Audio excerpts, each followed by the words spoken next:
Welcome to the CBS Radio Mystery Theater Archives, the only YouTube channel which has the original classic episodes of the CBS Radio Mystery Theater in order with no ads. Thank you for listening, and now, enjoy the show.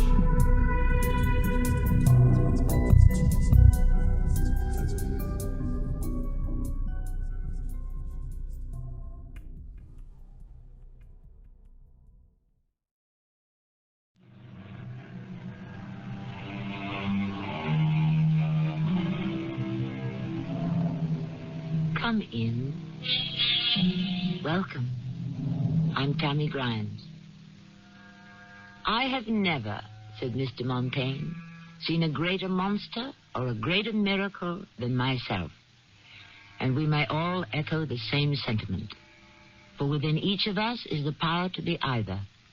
And the urge to be one or the other is always strong within. For most of us, neither wins. For all our good intentions and honest desire, just like Mr. Montaigne, we are both miracle and monster. I'm afraid I don't understand what you're doing, Lieutenant. We are investigating the murder of Woody Marlowe. But he was killed 5 years ago. There is no statute of limitations on murder, Doctor. But he was killed by a prowler. Was he? Well, that's what you people said 5 years ago. Well, we're no longer satisfied with that assumption. Why? Do you have any new evidence? No. Then isn't all this a waste of time?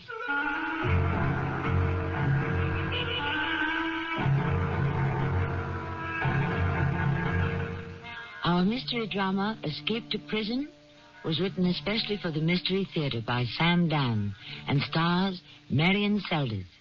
I'll be back shortly with Act One.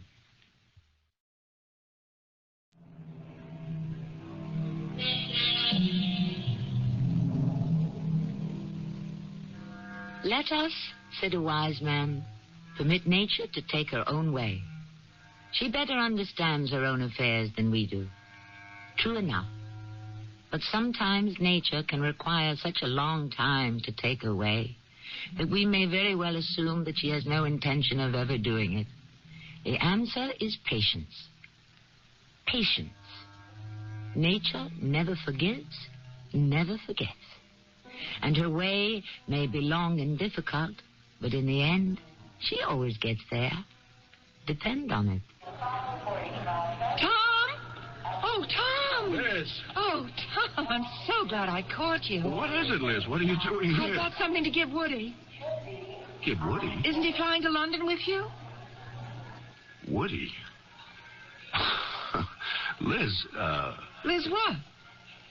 did you ask... Where's Woody? Yes, Woody. I don't know. Let me ask you again, where's Woody? You know.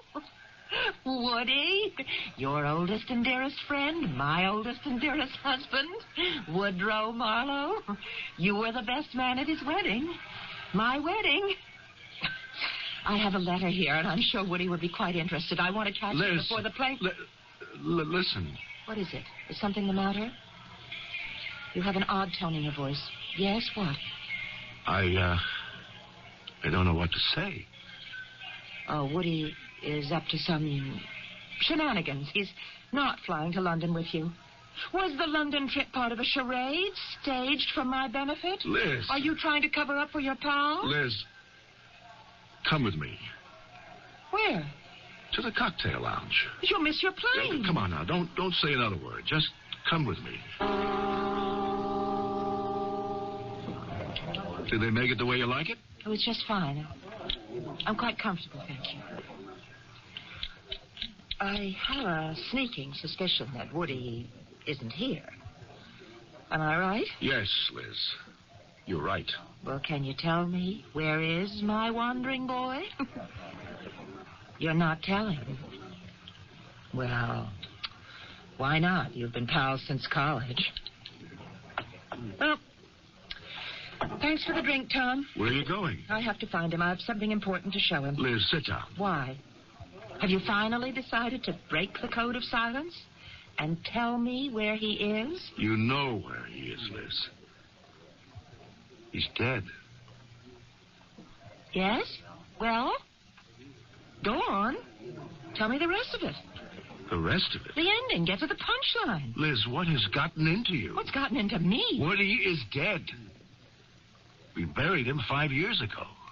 I'm sorry I bothered you, Tom. Liz, come back here.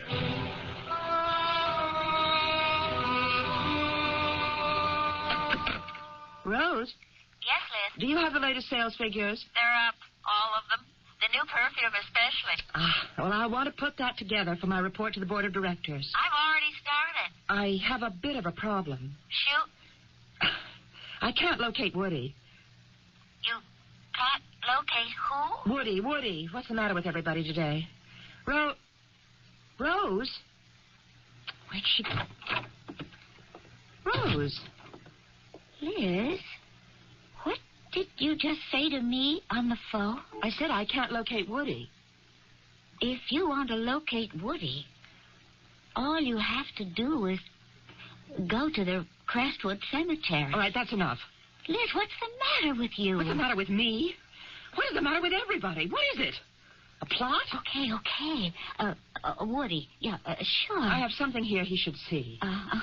Well, what? It's just a little private matter between the two of us. Yes, of course. He was supposed to go to London with his pal Tom, and I thought I'd catch him at the airport. Well, of course, naturally, it was a hoax. He wasn't there. You know what I think you ought to do, Liz. I think you ought to go home. Why? But just lie down, rest. Oh, I see. You're in on it, too. In on what? Oh, I don't know. But everyone around here is talking as if I were crazy. No, Liz, it's just... Look, I don't blame you. You've been working so hard. But now it's time for the payoff. You've made it, Liz. You'll be president of the company. Rose, I simply want an answer. Oh, you're afraid you won't be elected. You know that's nonsense. The board of directors is scared to death you'll laugh at them and go elsewhere. Rose. You're sitting on top of the world, Liz. It's all yours. I think you've just realized it. Oh, you're very tired. Go home and get some rest. You haven't seen him either. Oh, yes, I'm all right. What makes you ask? Oh, well, if you should hear, let me know. Fine. Goodbye. Oh, God. What is this? A conspiracy? Hello? Oh, Jim. Liz. Fine. Tell me, is Woody with you by any chance? Yes. Woody. Oh, you too? Thank you. Why am I wasting my time with all these people? I know where he is.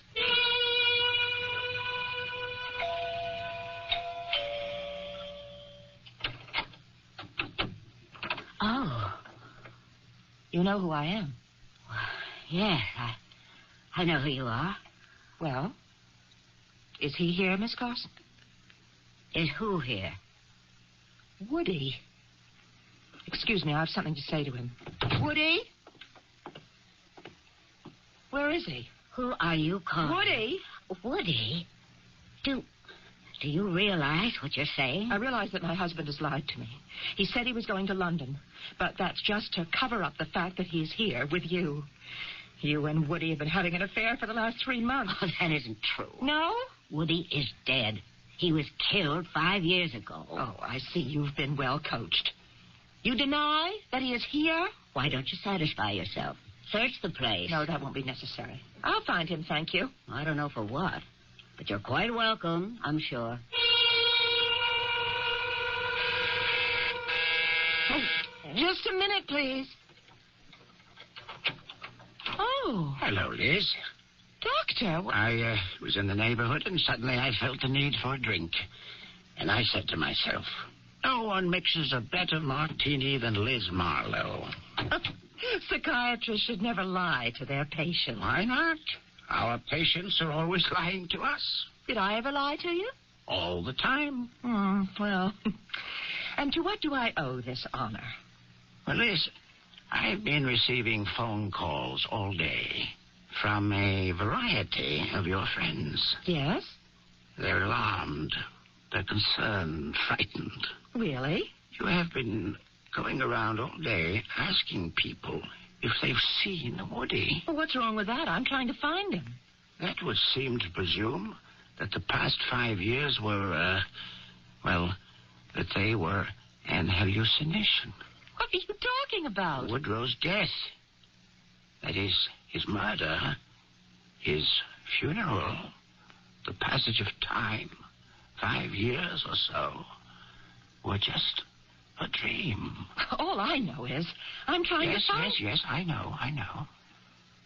And all I'm trying to do is find out who is dreaming, you or the rest of us. So, according to you, Woody is still alive. Doctor, I don't know what's going on. Come with me. Where are you going? Just come in here. Now, this is the bedroom. A room you shared for 10 years with Woodrow. Yes? And if Woody were here, this would also be his room, wouldn't it? Well, of course. Now, let us look for a sign of Woodrow Ellsworth Marlowe. I see nothing here, in this closet, or in this one. Liz, where are his clothes? Where is any sign that he lives here? I don't know. Yes, I do. Tell me. Oh, you won't believe it. I'd have to hear it first. I'm convinced that there's... Don't ask me why, but I'm convinced that I must be the victim of a plot. Oh, good Lord, how that must sound. Don't worry about how it sounds. Just go on. Ballard. Ted Ballard. He could very well be in back of it. Ballard? He's the only one on the board of directors who's opposed to my becoming president of the company. But he's going to be outvoted. And therefore, he's trying something else. Oh? What? Yes, he's attempting to undermine my sanity. How can he do that? Oh, can't you see? He's creating this fiction that Woody died 5 years ago. But how can he do that? Oh, easily enough. Before he could even get it off the ground, Woody would have to cooperate. Disappear. But he did. You see, Woody doesn't want me to become president either. I didn't know that. Oh, Woody and I, we both went to work for the company fresh out of college, and I rose much higher than he did. Woody would like to see me taken down a peg. So he's lying low. So much for Woody. And how do you account for Rose? She is definitely a partisan of yours. The stakes are pretty high for Ballard. He may have said to her, help me to force Liz out, and you can have her job. Sounds like quite a plot. Well, the world around us is filled with plots that are even more bizarre. Is anything improbable these days? Do you still keep them in your desk drawer? What? The letters you once showed me. Oh, Yes. Tied in black ribbon. All the condolences you received following Woody's death. I tell you, Doctor, those letters are part of the plot. All right, Liz, all right. I want to take you for a drive. Where are we going? You'll see when we get there. Oh, Doctor, don't treat me as if I were crazy. Then don't you treat me as if I'm crazy either. Now, shall we get to the bottom of this thing?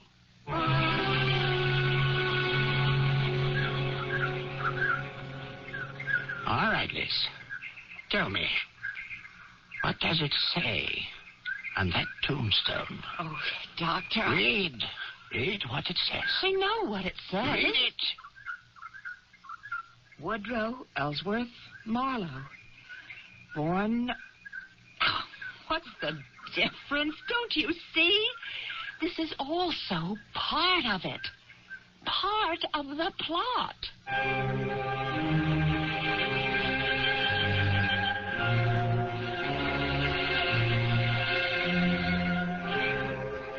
One plot we know about for sure, the cemetery plot, on which they are presently standing. But what about the plot that Liz has in mind? Can it be possible? Is the entire world ganging up on her? Do these things happen in our universe? Well, why don't we wait and see what happens in the second act shortly?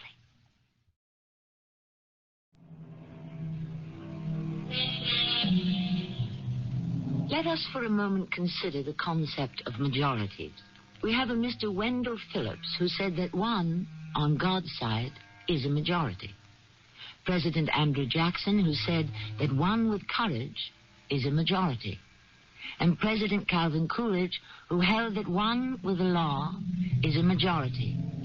These are all fine and noble sentiments, and they may even be true. But some of the folk who hold to them can be very lonesome at times. So, you see, my dear Liz, here is Woody's grave. Sure. You mean you refuse to accept this as evidence of his death?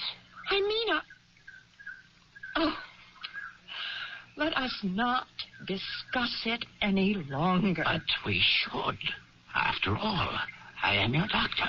I'd like to drop the whole business. Then you admit that he's dead. I'd like to go home. Liz, I want to help you. I don't want to discuss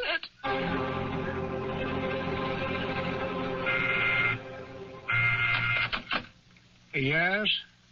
Who? Oh, well, of course. Ask her to come in. Well, good morning, Liz. Won't you sit down? Thank you, Mr. Ballard. Mr. Ballard. And here I thought we were Ted and Liz. I prefer it as Mr. Ballard and Mrs. Marlowe. I had thought that we were getting along famously. You're opposed to my being elected president of the company, aren't you? Oh, that. Well, yes. Yes. Now it comes out. Well, I'm not aware that it was ever a secret. May I ask why? Well, I believe I'm on record with that also. You're just not qualified. Well, show me one person who has been more innovative, done more for this company. Well, I can't. Then how can you say I'm not qualified? Well, you are perhaps the world's best when it comes to marketing, and that's where you belong. In your opinion. Liz, you are not an administrator. What do you know about manufacturing, personnel, finance, or all the gritty details? You'd be in beyond your depth, and you'd hate it. No, I am doing you a favor. Are you? Yes, you'd go crazy. And you're going to make sure of that, even before they letter my name on the door. Aren't you, Mr. Ballard? Liz, I don't understand. I thought... Yes? You thought? Well, it has been a while since Woody died. Oh? Has it? Yes, it's been 5 years, and I always thought that someday... Oh, look. We were getting along so splendidly, you and I. I thought that... Yes? What did you think? Well, that maybe you and I, we could... Look, I am against your being made president, not just because it'll be bad for the company, but I'm thinking of you. And yes, definitely, selfishly, of me. I'd never see you. And therefore, there are no lengths to which you will not go. Well, your little plan is not going to work. What plan? Your game takes two, and I won't play. Yes? What is it, Rose? You were supposed to work on the inventory figures with me. I've already done them. And you didn't want to use my analysis? Oh, no, I got along quite well without it. Thank you. Liz, what's happening? As if you didn't know. I thought we were the best of friends. So did I. What did they promise you? They? Do you want me to get that? No, thank you. Yes? Yes? Oh, it's you, Doctor. How are you, Liz? Just fine. I'm quite concerned. I dare say. Liz, please, come to the others. Why? I think I know what is wrong with you. What is wrong with me? Liz, we've known each other so long. We're friends, aren't we? I thought we were, until yesterday. Just come over to the office, please. Liz, I want to help you. Believe me, I have spoken to everybody who has seen you since yesterday. Come to the point. It's Ballard. Ted Ballard. Finally. He is behind this, isn't he? You admit it. And I'm not crazy. You are in love with Ted Ballard. Me? In love with Ted Ballard? Yes. Oh, that's nonsense. Is it? Well, I couldn't conceive of such a ridiculous... He's a stuffed shirt. Exactly. And that's why you fell in love with him. Because he is everything Woody wasn't. Ted is honest. He's sincere. And he is not a rake. Woody is not a rake. He didn't miss it by much. Woody is kind and sweet, and he can be so gentle and loving. And you were hopelessly, helplessly in love with him. You admit that. Yes. Why do you use the past tense? As if he's dead. He is dead. And you were blind to his faults. I'm not blind. I accept the fact you can't have everything. Yes, Woody leaves a lot to be desired, but you have to take him as he is, the good with the bad, and on balance, he's worth it. But he's been dead for 5 years. But you don't... No. Don't interrupt me. He is alive, I tell you. What do you want, Liz? Look at what I have got here. A copy of the death certificate. The obituary notice. The police reports. What does it take to make you see it? I'm going to blow this thing wide open. Where are you going? Where do you think? You're Lieutenant Risman? Yes, ma'am. They said to see you. My name is Elizabeth Marlowe, Mrs. Woodrow Marlowe. Marlowe? Woodrow Marlowe. Well, that name sounds familiar. Yeah, well, what can I do for you, ma'am? I want to report a missing person. Oh, well, you're in the wrong place, Mrs. Marlowe. Missing persons down the hall. Yes, I know. I understand. But missing persons is only a surface aspect of it. You see, it's a most malicious hoax. Actually, it's a conspiracy. Yes, ma'am. Everyone tells me that my husband is dead. That he died 5 years ago, but he isn't. He's alive. I know he's alive. If you know he's alive, why does everyone think he's dead? It would work to their advantage if they could demonstrate that I'm unbalanced. Oh. When did you last see him? Yesterday morning. He was leaving for the airport with his friend, Mr. Tom Struthers. And a few minutes later, I found an envelope, a letter he should have mailed. And I wanted to talk to him about it, so I drove to the airport and... Well, this is the difficult part. When I got there, Tom seemed shocked. He insisted that Woody had been dead for 5 years. Tom Struthers, I see. His address? You could get him at his office. Struthers and Company, 888 Fort Charles Boulevard. Elizabeth Marlowe. Are you the Mrs. Marlowe I've read about in the papers who's with International Cosmetics? Yes. I thought you looked familiar. Don't you remember me? No, should I? 5 years ago? I was with Homicide, and I... Wait. Woodrow Marlowe. Is he the husband you had 5 years ago? Oh, I mean, it can't be. Why do you say that? We'll have been married 18 years in September. Mrs. Marlowe, I don't know how to say this, but 5 years ago, I was one of the detectives who was assigned to the Woodrow Marlowe murder. What are you trying to tell me? Well, if we're talking about the same person, he's dead. I see.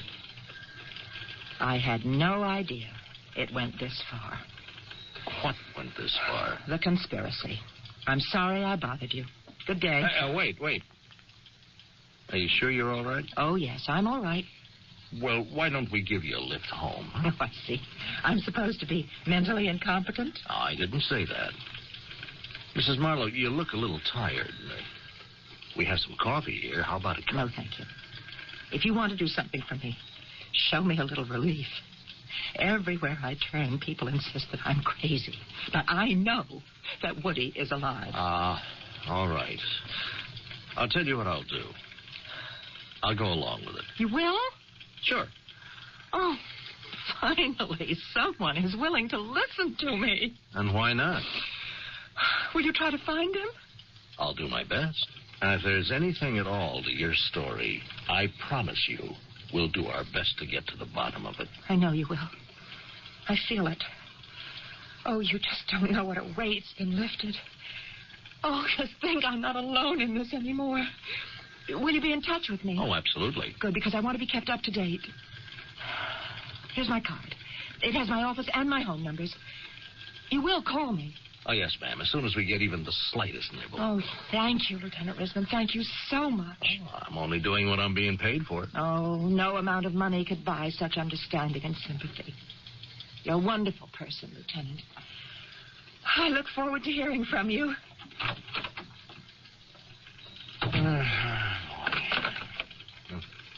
Eddie, go back 5 years, will you? Homicide. Get me the files on the Woodrow Marlowe murder.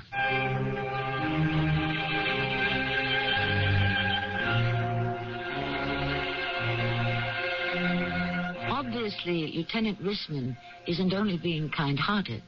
He is also functioning as a cop. Well, who says one must rule out the other? And if being kind also brings in a bonus, as far as the line of duty is concerned, why is that bad? It isn't, as we shall see presently in Act 3.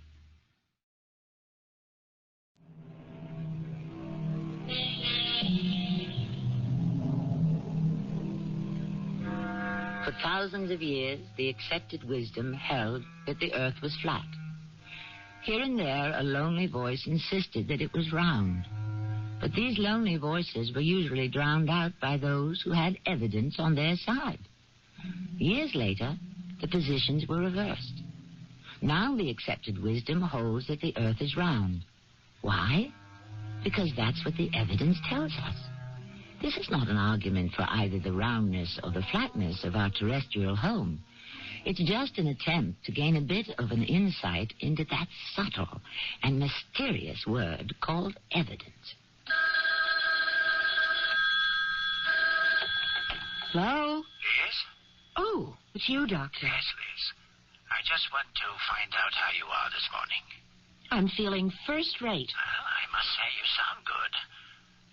About Woody. I don't care to discuss Woody. But we have to talk about him, Liz. We don't have to talk about anything. The matter is out of our hands, both yours and mine. And where is it? Exactly where it belongs. In the hands of the police. The police?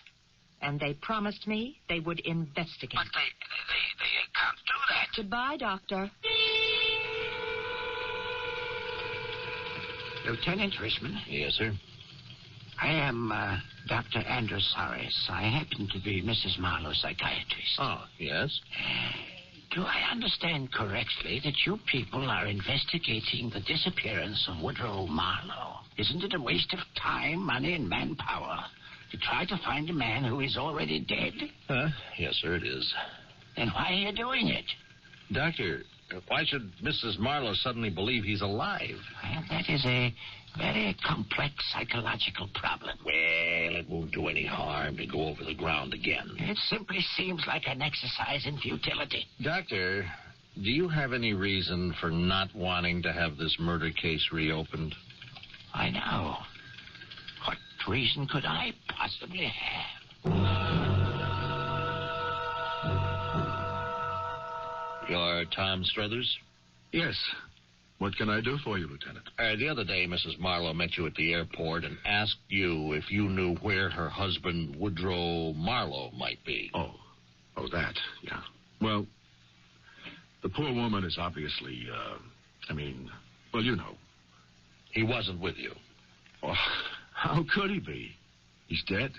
5 years ago, he wasn't with you either. 5 years ago? Yes, sir. I have here a copy of the police interrogation.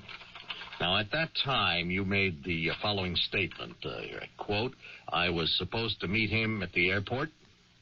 Well, did you? Your answer, no. Why not? Well, you see, that was a ploy for her benefit. You mean Mrs. Marlowe. Yes. You see, he was... Do I have to say this? Yes. He was having an affair. With whom? Do I have to identify her?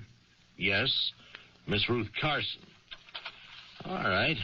Putting that report aside, once again you're at the airport 5 years later, and once again she comes rushing up, and once again she asks for her husband. Why? I don't know. What could have happened? I couldn't tell you. Maybe she never got over his death. She simply couldn't accept it. Now, isn't it a fact that you and Mrs. Marlowe were once engaged to be married? Oh, that. Well, no, not officially. It's just we were good friends at college, and neither of us had much luck with dates, so we sort of counted on each other. But then Woody came along, and that was that. But after Mr. Marlowe was killed, didn't you offer to marry her? Who told you that? No one. Just seems logical. Well, that's her answer. I felt it was the logical thing for us both. But she turned you down, didn't she? Yes, you could say that. I mean, it's obvious. But look, if he was killed by a prowler, why you... No one says he was definitely killed by a prowler. As far as we're concerned, the case is still open.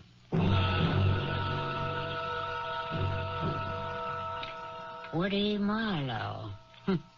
All of a sudden he's back, isn't he? Back, Miss Carson? Well, in a manner of speaking. Now, 5 years ago, he told his wife he was going to London. Actually, he had intended to spend a week or 10 days with you. This is the first I've ever heard of it. Well, I've already heard from people who told me that was the plan. He was supposed to write me and tell me what his plans were. Right? Well, why not call? Oh, he was getting a little nervous. He was afraid maybe my phone might be tapped. By whom? He had an idea she might have put some private detectives on him. Oh, then you admit that the two of you were having an affair, huh? Now, why would I deny that? The whole world must have been in on it. Well, he was supposed to write me this letter. I never got it. Were you in love with him? Love?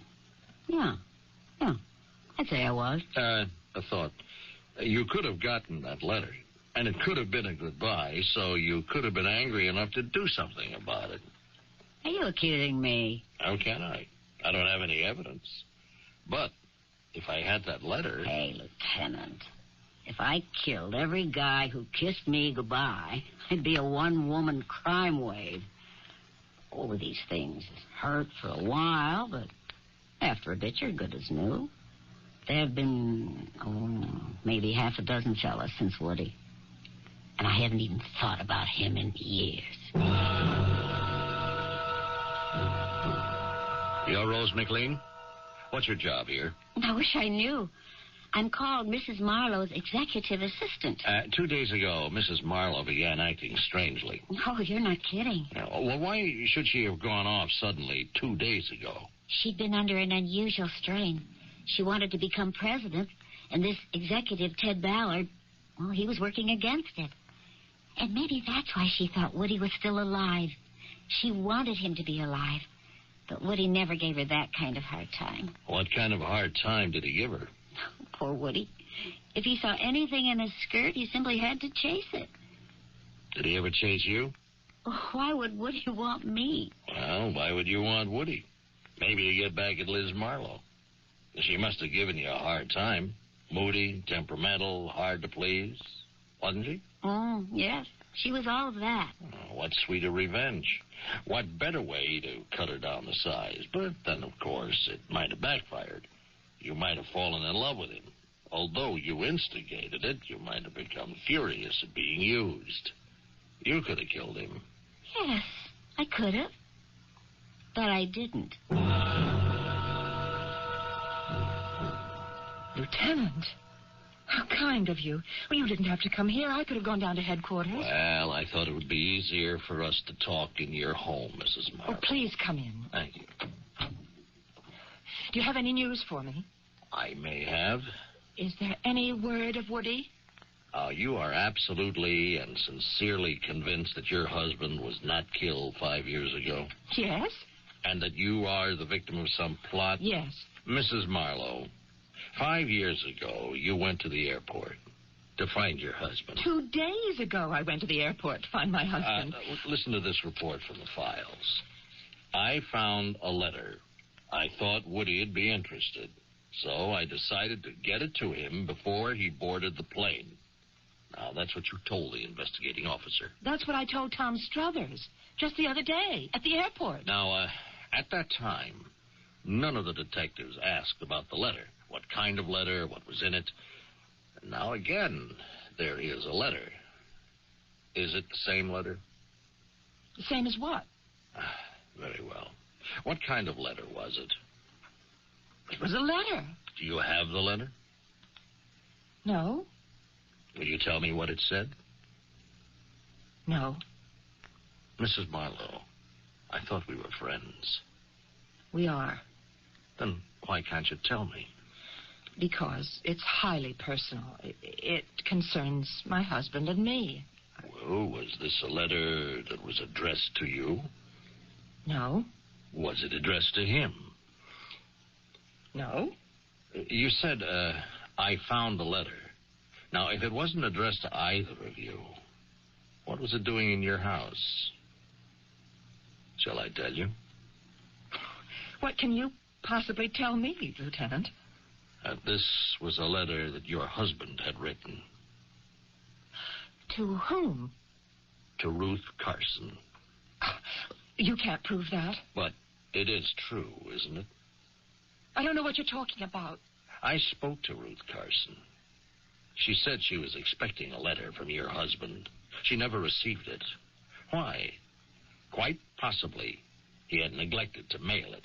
You found it. Naturally, you opened it.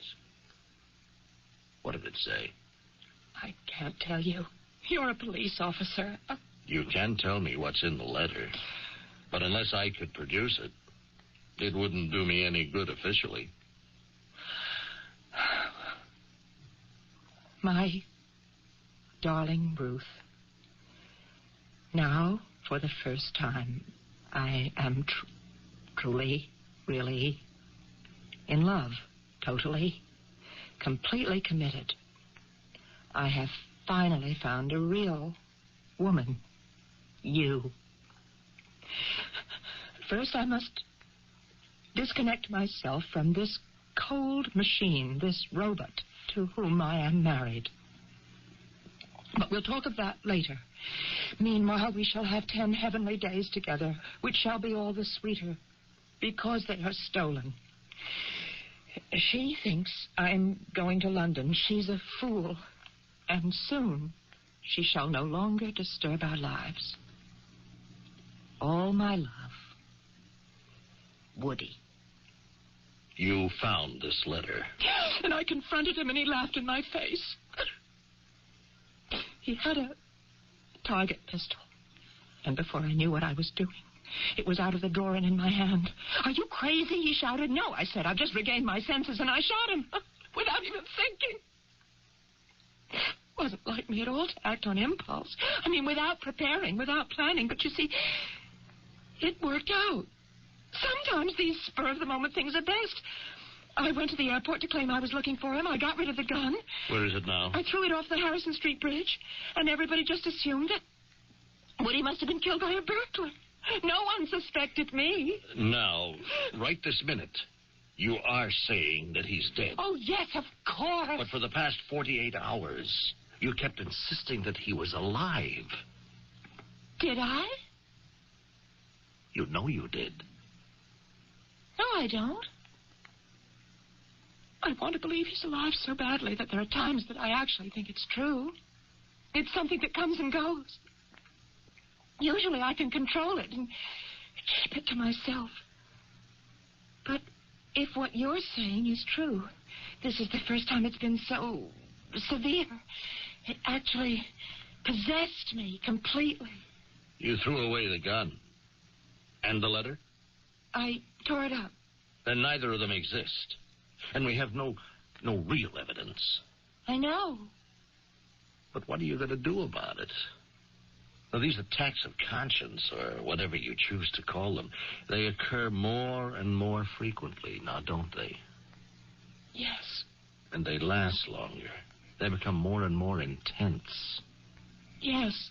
And this time, you actually lost control. I suppose I did. What do you want to do about it? I don't want to go to prison. But you are in prison now. A prison more grim and destructive than anything with steel bars and stone walls. You know what that prison is, don't you? Yes. It's the prison of your own mind. And you're condemned to stay there for the rest of your life. Let me help you escape. Escape where? To our prison, where you'll spend whatever time a jury decides. Now, it may not be for too long. You were provoked beyond endurance. It was unpremeditated. Now, you'll serve your time, and then finally you'll be free. Yes. Free? Let me help you escape. Escape? To prison? Oh, yes, please. Help me.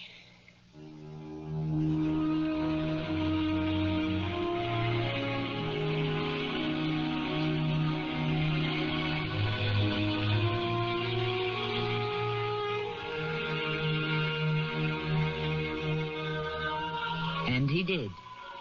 The jury, as you might suppose, was sympathetic.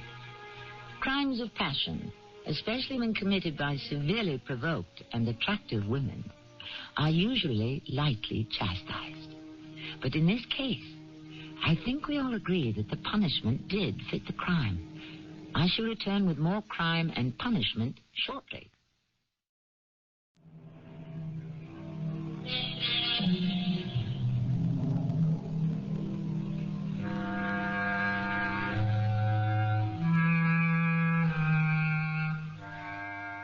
You've heard it said frequently, and on this program many times, that conscience doth make cowards of us all. Not to dispute with the Bard of Avon, I might venture to suggest that this interpretation restricts conscience to a somewhat narrow field of activity. Conscience does more than make us cowards. It makes us fools. It makes us dreamers. It distorts and tortures our entire concept of the world about us. For after all, what is conscience but outraged nature striking back? Our cast included Earl Hammond, Evie Juster, Bernard Grant, and Marian Seldes.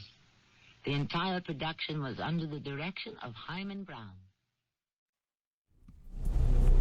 I hope you enjoyed this episode of CBS Radio Mystery Theater. If you've enjoyed this and want to hear more, please subscribe to this channel. You can also visit my